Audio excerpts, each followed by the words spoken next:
In the front end, this is your fuel filter or your oil filter, and there's a bolt right here.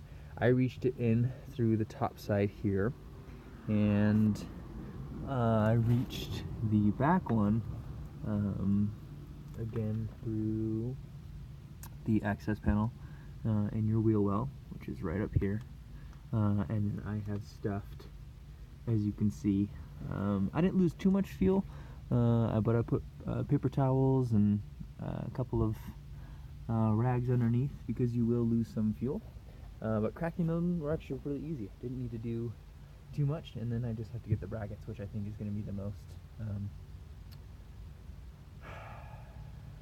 jungle-like. Or anyway, that's that part. So that's part 2.